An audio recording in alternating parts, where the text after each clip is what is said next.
How come you never call Travis first? Okay. Travis! Wait, how come you don't call me first? I'm so annoyed.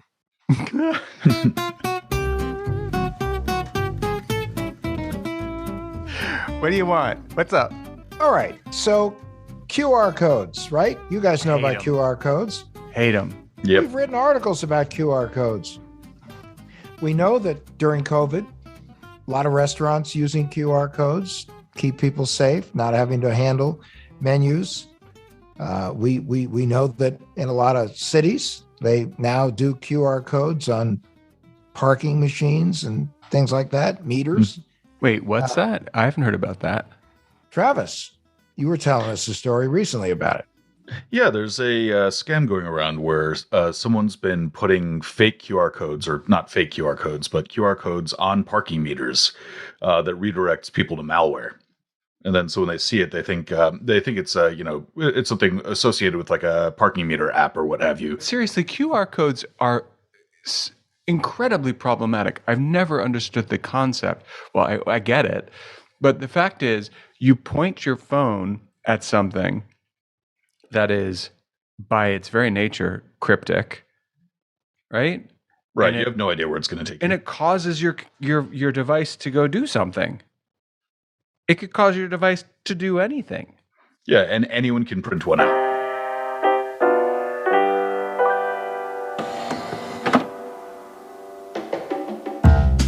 How serious is it, though? Because I go to restaurants, obviously we all go to restaurants where they have low or no touch situations, and part of that is the menu is on a QR code.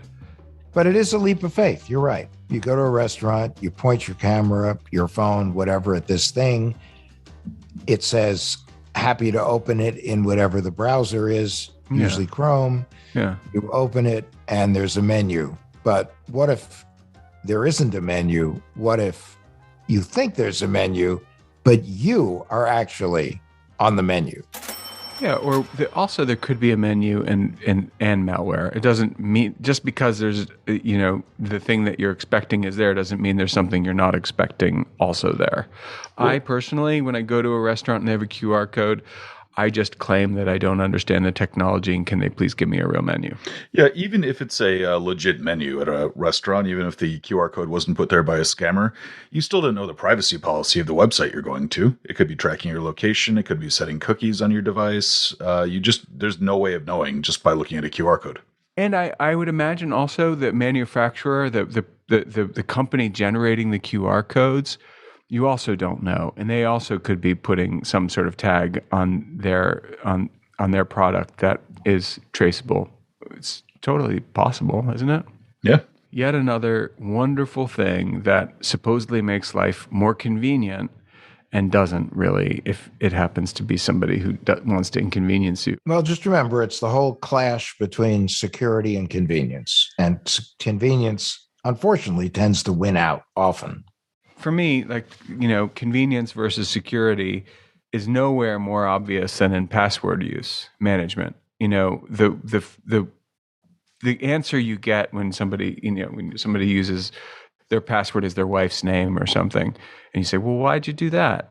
The answer is because I can remember it. No, you have to make the analysis, pro versus con. Pro, it's easy. Con, it's stealable. Pro, yeah. I came up with something indecipherable. Con, but I put it everywhere in my universe.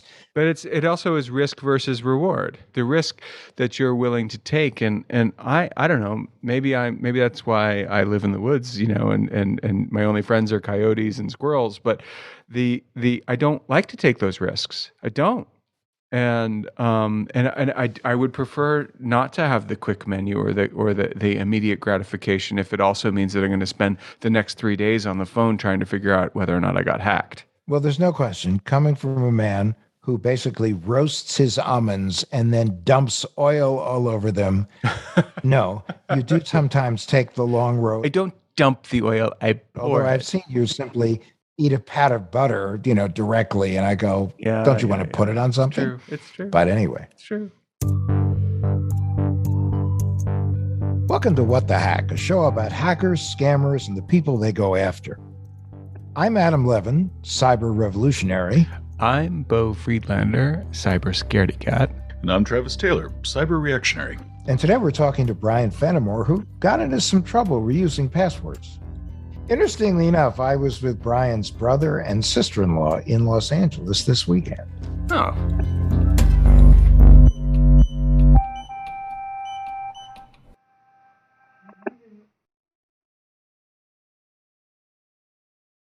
This is Travis Taylor, resident tech guy and What the Heck with Adam Levin. I've worked for decades in all things tech, and in that time I've worked on a lot of websites. And I have to say, one of the easiest platforms to use has been Squarespace. I'm always getting asked by friends and relatives for help with their websites. And the beautiful thing about Squarespace is that I hardly ever get asked by anyone for help on their sites. Its intuitive interface makes building and maintaining a site for your business, organization, or just collection of photos of your cat quick and easy. Squarespace is an all-in-one platform that can let anyone, even a complete novice, get up and running with clean designs that look great on any device or smartphone. It lets you share to social media accounts and has analytics to let you know how many people are coming to your site. If you want to sell things on your website, it also makes setting up e-commerce a snap. But don't take my word for it. Head to squarespace.com/whatthehack today for a free trial. If you like what you see, use promo code WhatTheHack to save 10% off your first purchase of a website or a domain name.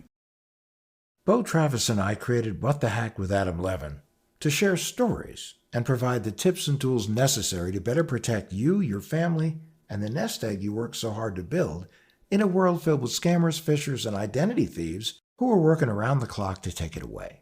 Our sponsor, Policy Genius, also works around the clock to protect you and your family by better educating you about the life insurance options available to you and giving you the platform to apply for the policy that best suits your needs. Policy Genius is your one-stop shop to find and buy the insurance you need. Go to policygenius.com, click on the link, and answer a few questions.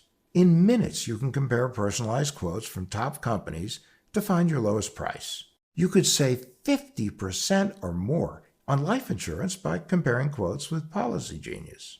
The team of licensed experts at Policy Genius will help you understand your options and apply for the policy you want. The Policy Genius team works for you, not the insurance companies. You can trust them to offer unbiased help and advocate for you at every step until you're covered. Head over to policygenius.com right now to get your free life insurance quotes and see how much you can save.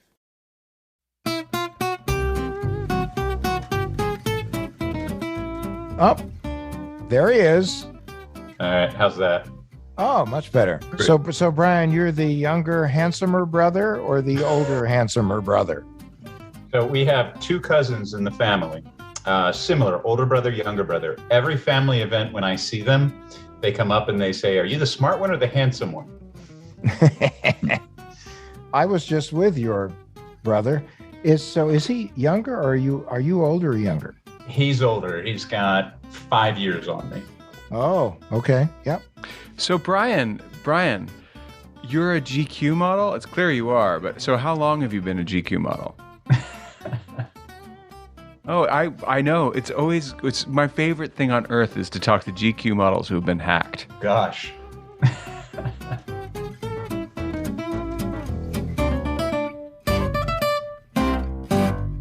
Anyway, Brian, thank you for joining us today. And it's a pleasure. Thank you, sir.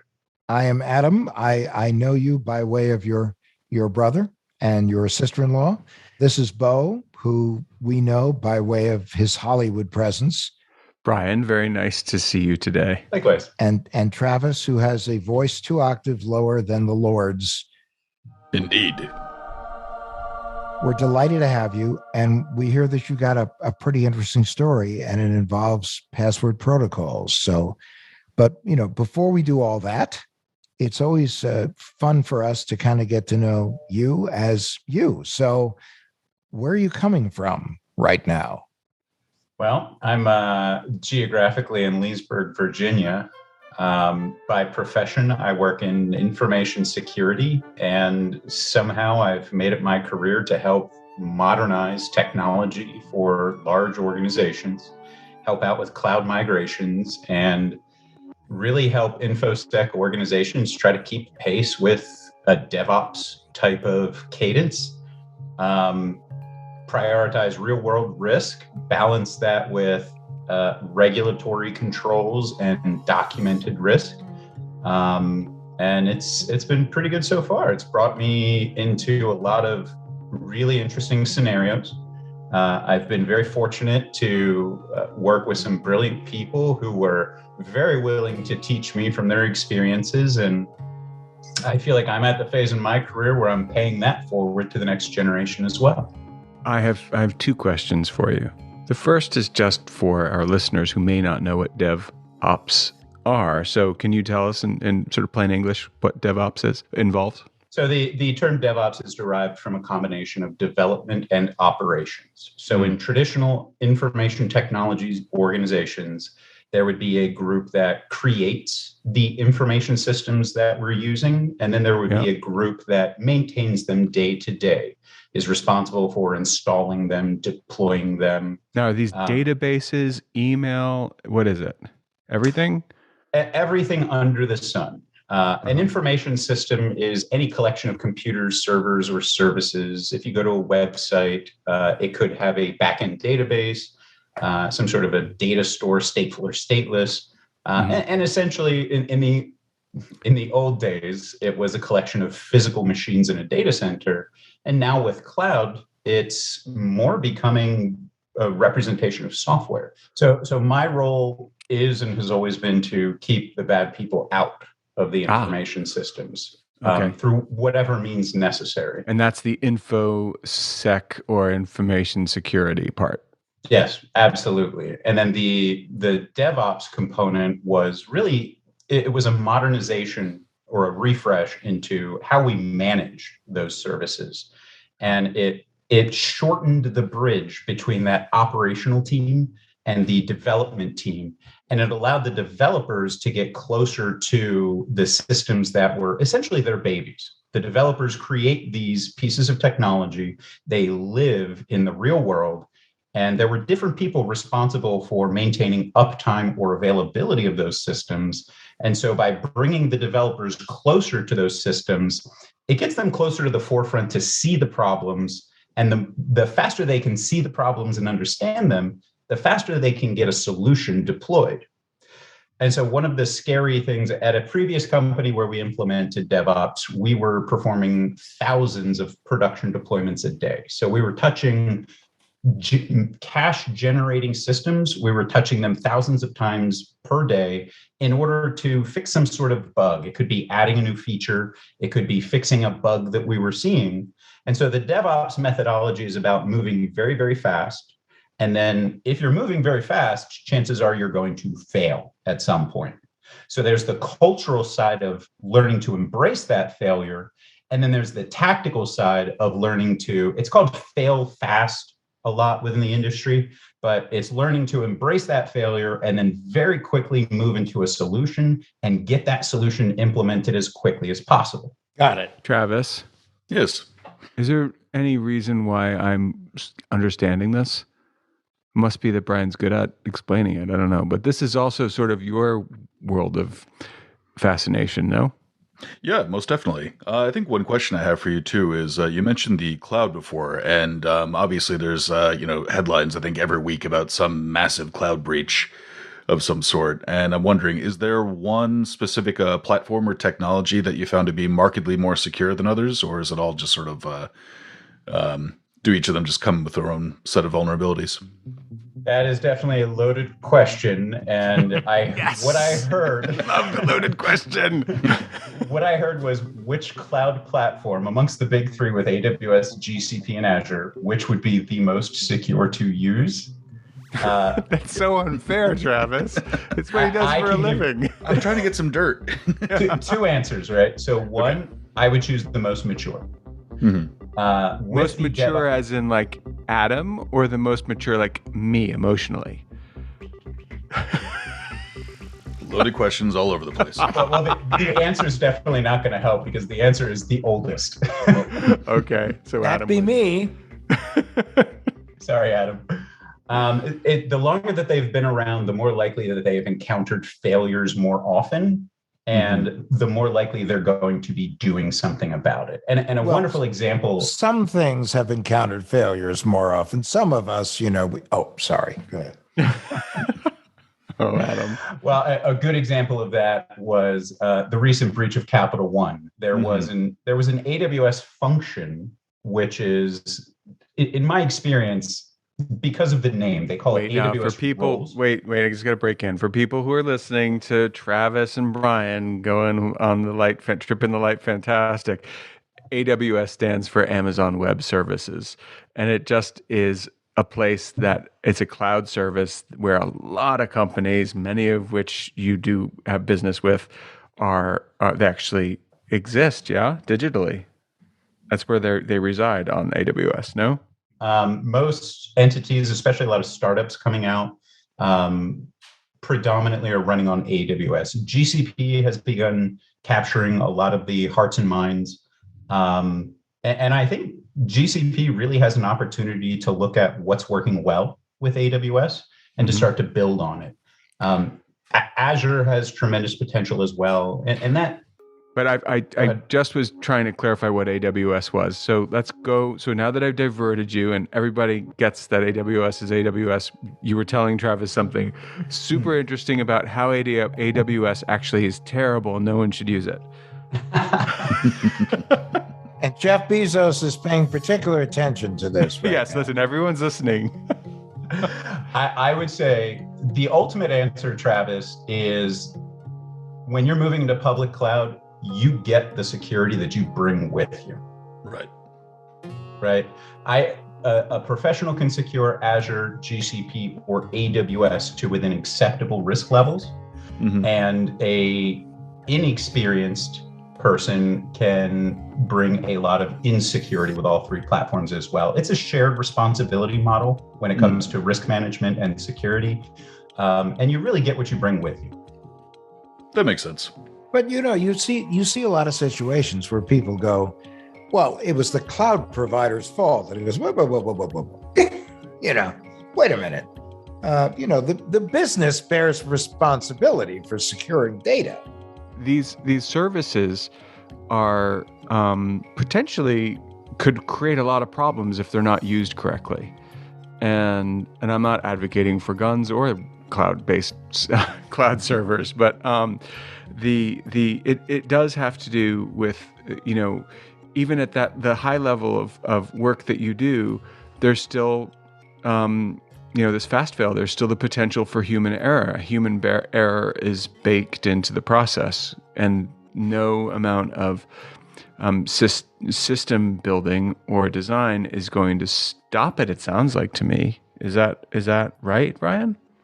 I think that's a really good way to phrase that, Bo. I would even bring the metaphor of, for my car, if I put the wrong tires on my car and because of that I lose traction and get into an accident, I'm not going to sue my automobile manufacturer. I made the choice to use that product in a way that is not safe. And so that probably gets far away from due diligence of a secure solution. And that kind of gets into the negligence side of securing your solution. Yeah, kind of like putting diesel fuel in your unleaded engine. Ultimately, the cloud, I think the way I heard it be put most succinctly is when you put something on the cloud, you're just putting it on someone else's computer. Yeah. It's a gross oversimplification, but it also kind of helps imply, I think, some of the risk that you're taking. Well, and when you store something somewhere and you don't use encryption and you don't use a password and you don't do it carefully, then it's exposed, period. End of story. Which is a very fun way of getting to your story, which involves a form of, the ghost in the machine, which is humans, which in this case was you human being.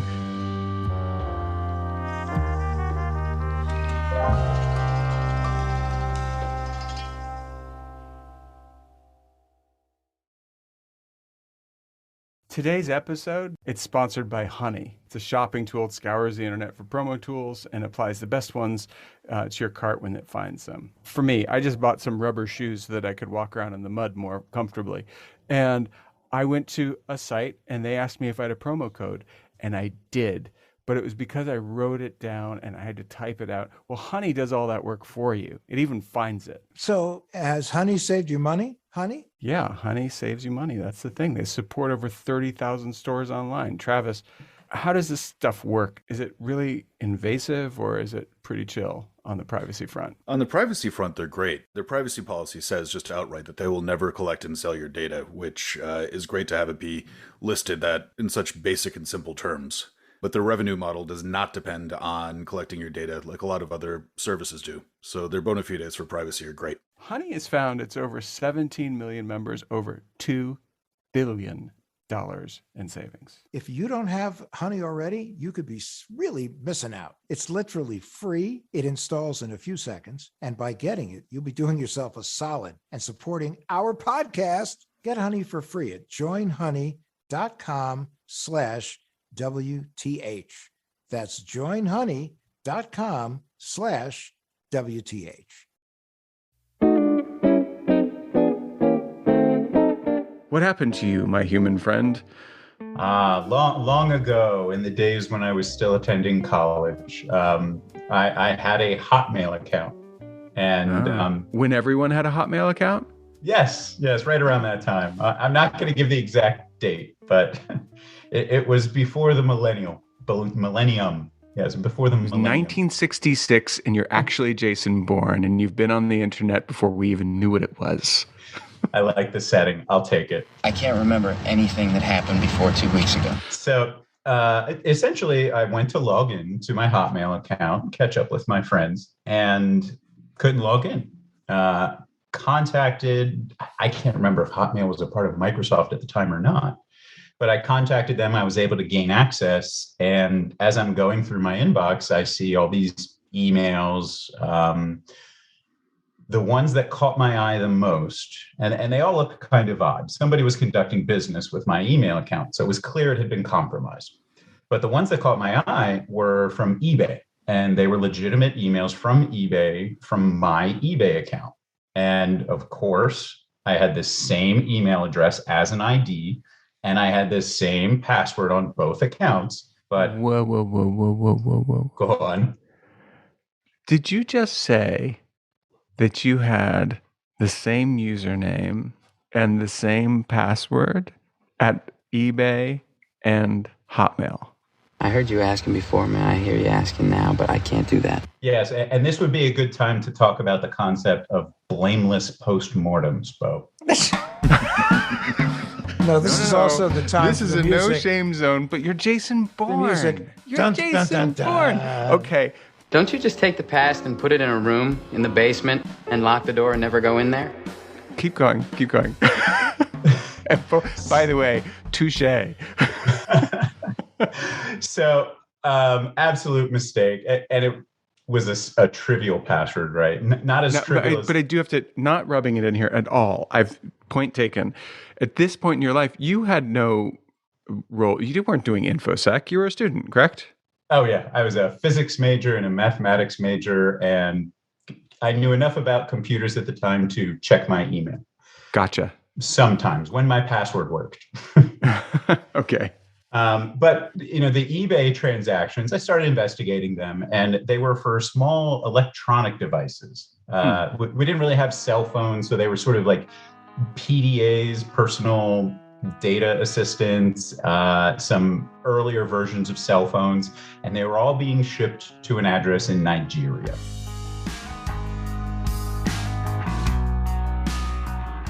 Oh, Nigeria, where I actually have 3 times inherited a huge amount of money. Oh, congratulations. Was it the same prince? I was informed via email.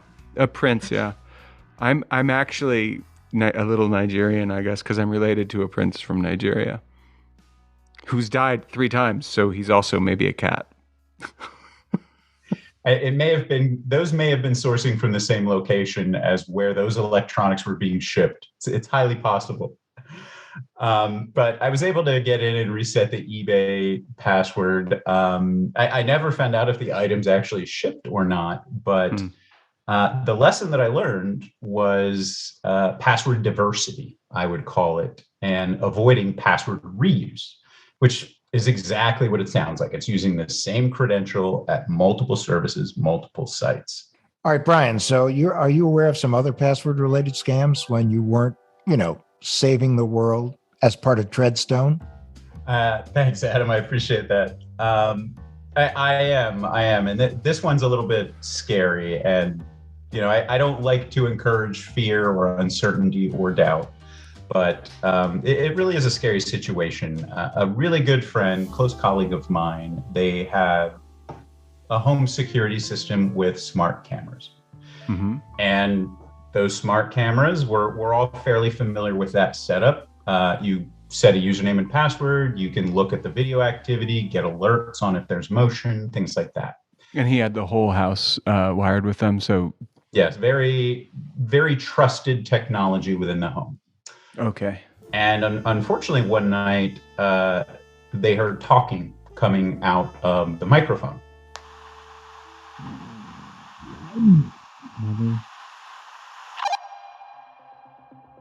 One of their children was present. Oh boy. And so it was, easy to feel incredibly exposed during that time. Was it like a baby monitor, or was it coming through the security system? It was I would describe it as a smart camera without giving away proper nouns. But it was a connected home device. 100%. Okay. So it was not just a out of the box camera. Back in the day, and we're all familiar with this. You could get these cams, closed circuit cameras, and other online cameras that were delivered. They were the first Internet of Things devices, really, with a default password. And those default passwords were listed on databases that were frequented by threat actors. And so there were websites. I don't know if you remember this, Brian. You probably do. Do you remember the websites where you could actually just scroll through every single publicly accessible camera to see what you were actually doing when you weren't working for the government when you were? I can one up that because it was even more trivial. There was a specific brand of camera where you could do a Google search, because the way that Google was indexing and crawling the internet, they were discovering these cameras if they were put on a public interface. And you could just go to Google, type in some string. I forget the manufacturer, and I probably wouldn't say it if I did, but you just put the string in and you get full access to their camera. So wherever it's pointed, and if I'm not mistaken, that model of camera had the pan, zoom, tilt functionality. So you could actually redirect it and point it around and see what else. So it's definitely been a growing experience for the industry to learn how to properly secure these things. Didn't they also have a situation involving New York schools where someone hacked into, because a lot of schools allow parents to look at younger children in class to see if they're being treated properly, if they're getting the right kind of education. I know they were doing that in some of the secondary schools in New York City. And someone hacked into a system and was basically watching children. Not to be confused with also the story where a Russian site was actually into 77,000 households worldwide, where you could go, and it was like the movie Sliver, where someone that was so creepy, because it was literally knock on any door, and it was endless. It was endless. It was also endlessly boring, but it was but you could just look and look and look and look. But I want to get back to this because, talk about infosec. You have a system that is designed for private use that has a serious information security risk factor, right? Which is, if someone gets your password, they can download the app and see everything that's going on in your home. Is that correct? It is, and that was actually the root cause of the problem. The provider wasn't doing a very good job making sure that the people that were logging in were really the people that were logging in. The burden of authentication, the burden of knowing and trusting who you are working with, who you are communicating with, that burden is on the service provider. I know who I am. You all should know who you are, hopefully. But if you are authenticating to a service, that burden of authentication is on the service provider. Hey, so does that mean to say that if someone logs into, say, my Instagram account and from Spain right now, and Instagram knows where I am better than I do probably. They know my travel patterns, they know, where I log in, they know my IP address. Should Instagram really be the ones to say, wait a minute, this is not Bo. Bo is not in Spain. Because they're 100%. Not doing that. I agree completely with Instagram in that context, right? No shots at Instagram. But in that context, Instagram would have the obligation, the responsibility, and the accountability to make sure that this is in fact Bo who wants to post these cat pictures on Instagram. I'm just presuming. But you're dead right. Usually dogs. I really see that. I had a long conversation with AWS, and I'll say AWS because once again, I don't look that great in this story. I was using a two-factor application, highly recommend it for anybody that can use it. Two-factor authentication on my phone for my personal AWS console, and it got destroyed at a water park. So I had also neglected to update my mailing address in between when I have moved locations. And so calling AWS, they had no way to verify that it was me. The email address was up to date and fine. The physical mailing address was not. So in order to bypass the two-factor token that I had on my phone, the thing that generates the random numbers, in order to bypass that, the email verification, which shows that I'm in possession of my email credential, that was not adequate to bypass the two-factor. Wow. So what did you do? So I was really impressed with the way that AWS handled it. They had a process. I had to fill out paperwork, get it notarized, and mail it in via snail mail in order to get access to my account again. Okay, that's impressive and super annoying. I was super annoyed and happy. There's got to be a word for that emotion, annoyed happiness. There's a German word for it, for sure.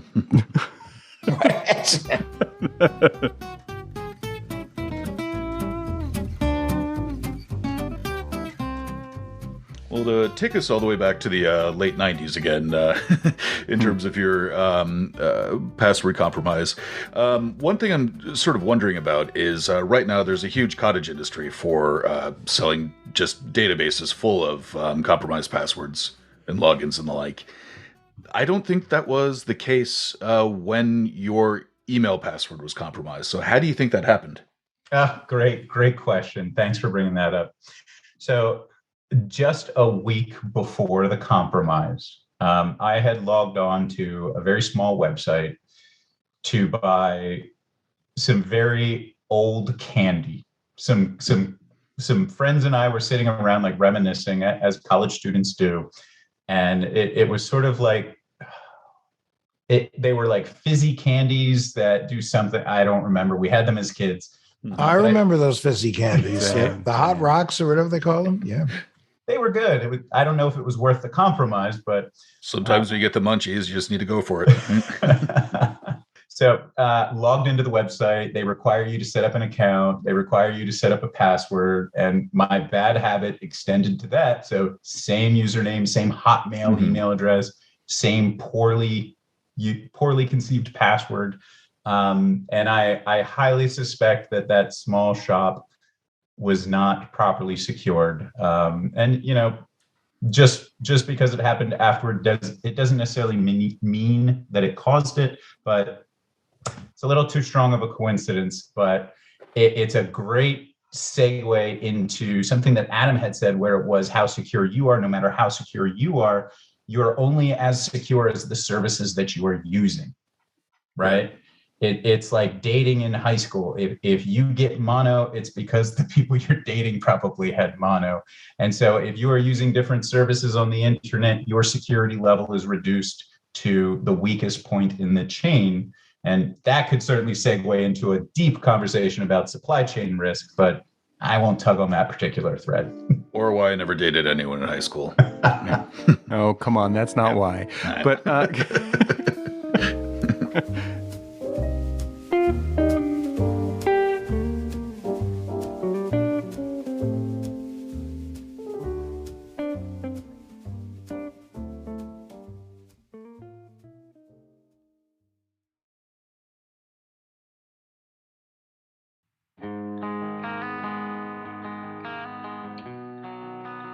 So what, now let me ask you, now you're in InfoSec. What is the takeaway? What do you do now?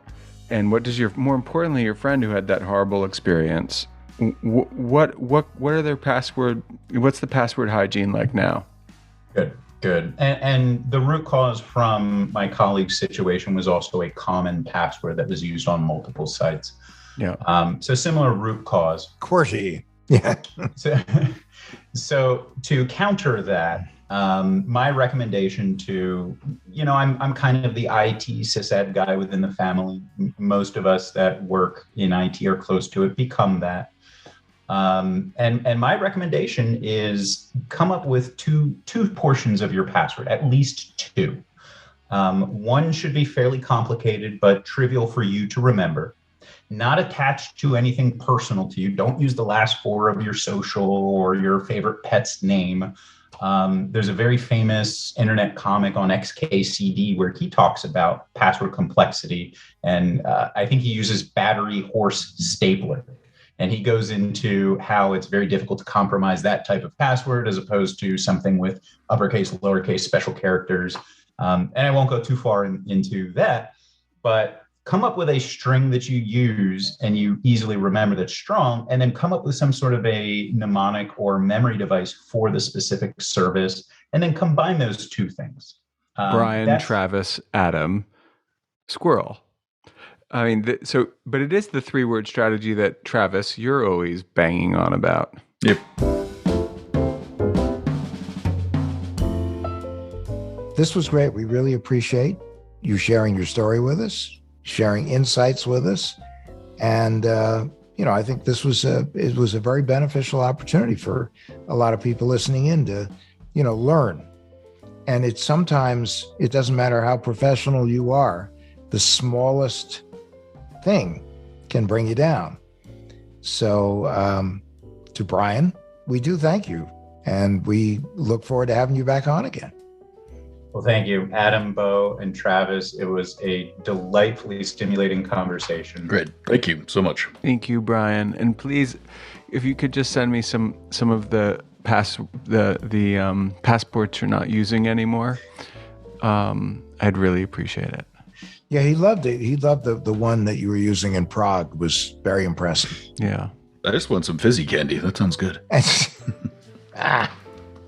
Bye, Jason Bourne.